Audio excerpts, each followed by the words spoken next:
Ya, terima kasih Anda kembali bersama kami dan kita di Create Up ditemani rekan Wiki Adrian. Betul, kali ini kami akan membahas mengenai bangun relasi dengan customer melalui fitur tambahan dalam aplikasi chat. Sudah tersambung melalui video conference ada Pak Rahmat Effendi, beliau adalah co-founder dan CEO dari Chat App. Apa kabar Pak Rahmat? Alhamdulillah kabar baik, Baik, terima Mbak kasih. Rizka Mas Vicky. Ya. Thank you sudah join Pak Rahmat. Oke, Terima mungkin boleh kasih. kenalan lagi mungkin ya sama Chat App. Chat App ini apa sih, aplikasi apa sih Pak Rahmat? Ya, jadi chat app ini kita memfokuskan diri untuk mengembangkan chat interaktif terutama di WhatsApp gitu.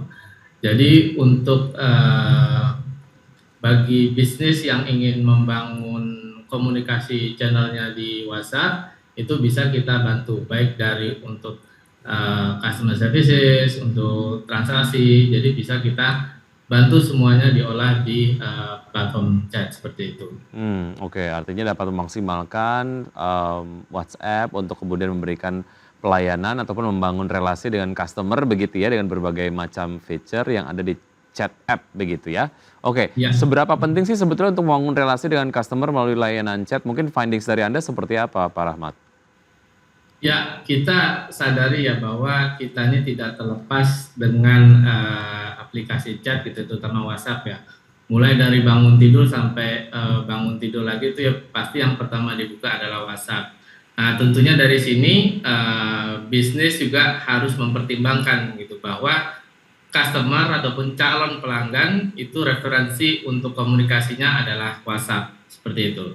Baik. Nah, apa tantangan yang dihadapi pelaku usaha saat ingin memaksimalkan mungkin ya terkait fitur chat untuk melayani pelanggan biasanya tuh yang paling banyak apa sih tantangan utamanya? Ya, setelah bisnis berkembang, tentunya kalau misalkan ada pesan yang masuk itu tentunya admin akan kerepotan gitu ya. Jadi bisnis itu nggak hanya lagi hire satu atau dua admin, bisa jadi satu admin memang khusus untuk menjawab WhatsApp aja seperti itu.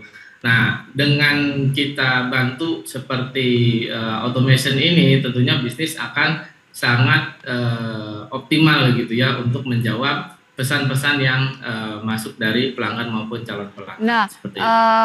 saya sering menghadapi situasi seperti itu sebagai customer ketika itu, dibalas begitu ya, tetapi kan terkadang tidak memenuhi apa yang kita pertanyakan, terkadang seperti itu. Nah, solusi apa nih yang ditawarkan dari chat app dibandingkan mungkin dengan, platform serupa?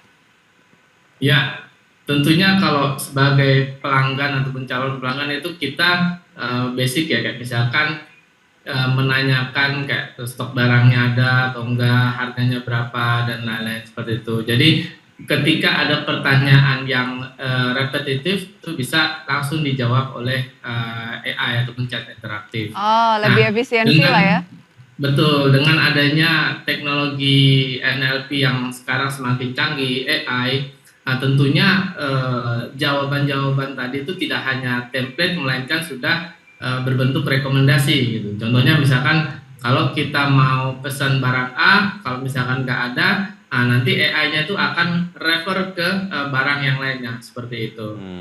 Oke, baik. Seperti kita kemudian melakukan perbincangan bersama pelayan yang ada di toko gitu ya, ketika kemudian Betul, betul satu barang sekali. nggak ada, pelayan tersebut merekomendasikan barang Betul. yang lain. Oke, mungkin Anda bisa sampaikan lagi fiturnya apa saja ataupun apa saja layanannya. Beberapa waktu yang lalu nampaknya baru saja launch Mimin.ai nih. Ini bedanya apa dengan layanan yang sudah eksis di chat app sendiri, Pak Rahmat?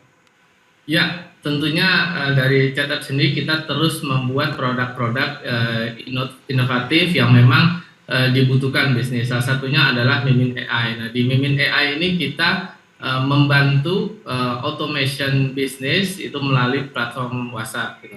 Nah, selain dengan automation, tentunya kita menawarkan integrasi seamless gitu dengan payment gateway ataupun pengiriman.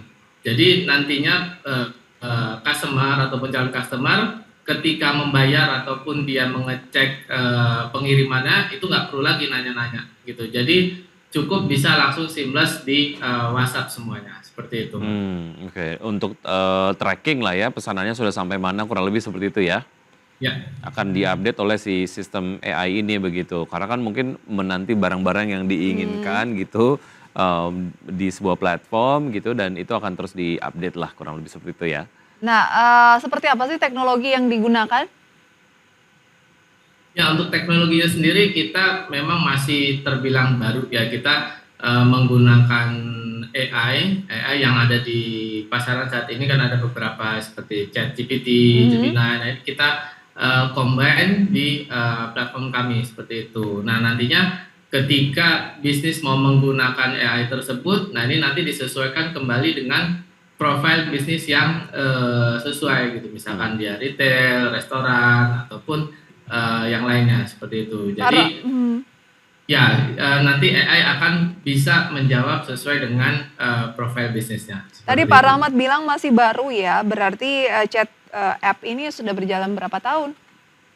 Kalau untuk chat app sendiri kita sudah 2 tahun alhamdulillah. Nah ini kita untuk miminnya sendiri memang masih soft launch ya, diharapkan sampai dengan akhir tahun ini kita bisa menggait beberapa ya merchant untuk piloting seperti itu. Oke, ini kan kalau dilihat dari bisnisnya sendiri, Chat App sendiri melayani dua pihak ya, apakah itu pelaku usaha dan juga customer lah gitu. Nah sejauh ini dari kedua belah pihak tersebut feedbacknya seperti apa, Pak Rahmat?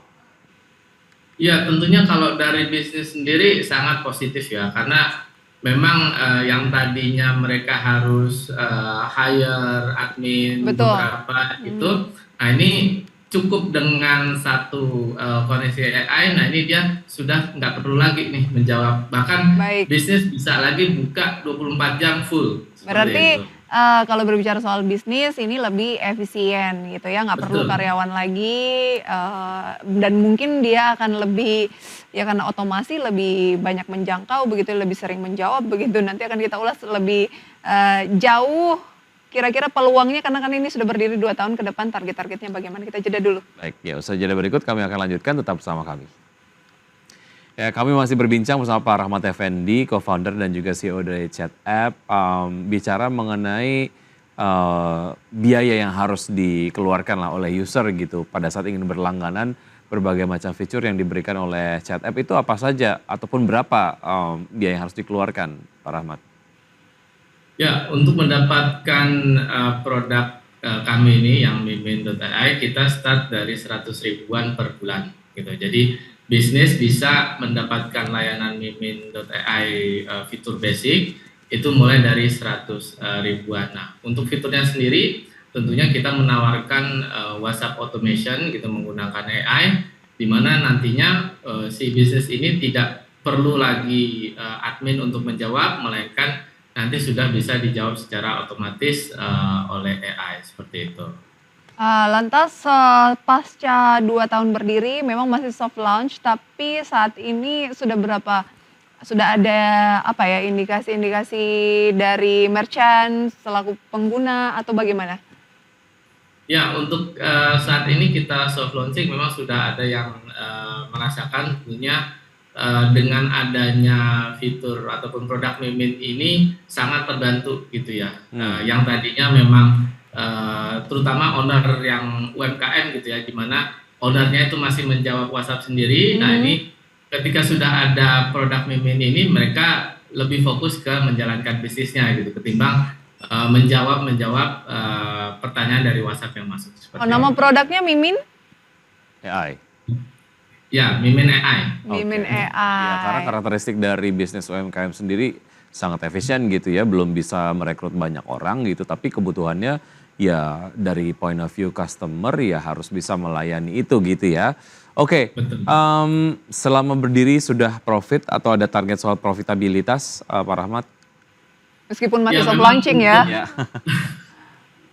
ya untuk Mimin AI ini kan kita memang baru soft launch gitu. Mhm. Nah, ini kita selain Mimin AI memang sudah ada beberapa produk yang lainnya dari Chat App gitu. Nah, memang khusus untuk memang Mimin.ai ini kita targetkan sampai akhir tahun mungkin ada 15.000 merchant yang kita Hmm. harapkan untuk join Wow, Mimin.ai. 15.000. Nah, bagaimana caranya untuk memasarkan, Mimin.ai dan produk-produk lain mungkin, dari chat app saat ini agar lebih dikenal dan tentunya mendapatkan user? Ya tentunya kita lakukan beberapa kegiatan marketing ya seperti digital marketing, mungkin juga kita ada beberapa kerjasama dengan asosiasi pengusaha seperti itu. Jadi kita berikan ini secara gratis trial dulu. Jadi nanti ketika trialnya sudah, nanti kita akan minta feedbacknya seperti apa. Oke, Gitu, tadi Jack. targetnya 15.000 merchant ya. Sejauh ini yang sudah terlayani merchantnya berapa banyak Pak Rahmat? Ya masih kurang dari 5.000-an lah. Oke. Kurang dari 5.000, semoga akhir tahun tadi Anda targetkan 15.000. Amin. Nah, tantangan terberatnya sejauh ini dari Mas Rahmat apa kira-kira? Untuk tantangannya sendiri karena ini kan memang satu teknologi ataupun user experience baru ya, di mana yang sebelumnya memang dijawab secara manual gitu ya, ini ada chatbot gitu. Dan untuk chatbotnya sendiri ini kan masih dalam tahap penyempurnaan. Kadang kalau misalkan kita tanya juga masih agak nyeleneh seperti itu. Jadi masih belum sesuai dengan yang kita harapkan seperti itu. Jadi memang masih butuh banyak pengembangan untuk AI-nya. Nah, pendanaannya ini masih organik atau ada pendanaan atau ada target pendanaan seperti apa, singkat saja? Ya, sementara masih sendiri dan kita sedang lakukan fundraising seperti itu. Amin, semoga tercapai, sukses selalu untuk Mimin AI dan juga chat app. Oke, baik Pak Rahmat, terima kasih, sukses untuk Anda, sampai jumpa. Terima kasih. Baik, dan pemirsa sebelum kita akhiri Power Breakfast kali ini kita akan simak terlebih dahulu update dari pergerakan IHSG di pukul 9:27 waktu Indonesia bagian Barat. IHSG sejauh ini bergerak melemah ya dengan pelemahan 0,64% di level 7.693,790. Dengan pelemahan 0,67% ya atau 52 poin lebih tinggi dibandingkan dengan pembukaan tadi, dan nilai tukar rupiah terhadap dolar Amerika Serikat kembali melemah tipis 0,09% di 15.159. Dengan deretan saham yang menjadi gainers pemirsa adalah PT RO masih bertahan dengan menguat 6,87% di 12.450, Cuan 3% di 7.475, AALI 3% di 6.825, dan beberapa saham lain termasuk ABMM, BRIS, Unilever, Kalbe Farma, Indi, Tugu, dan BRPT. Ya, sementara itu top losers ada Brand, kemudian ada Sona, TMPO, Philip, MKAP, CMNT, PT MP, dan Siko. Ya, Brand masih bertahan dengan pelemahan hampir 20% di 7.075. Itu dia pemirsa review singkat update pembukaan perdagangan hingga saat ini. Dan sudah 90 menit kami menemani Anda dalam Power Breakfast. Ya, semoga pembahasan hari ini dapat menjadi referensi dan sumber informasi untuk Anda. Tetap perbarui informasi Anda hanya di IDX Channel, di Trustworthy and Comprehensive Investment Reference. Ya, dan jangan lupa nanti saksikan market review ya yang akan tayang pada pukul 10 waktu Indonesia Barat. Dan pemirsa, karena urusan masa depan harus terdepan, aku investor saham. Saya Prisa Samudatu. Saya Wiki Adrian, sampai jumpa.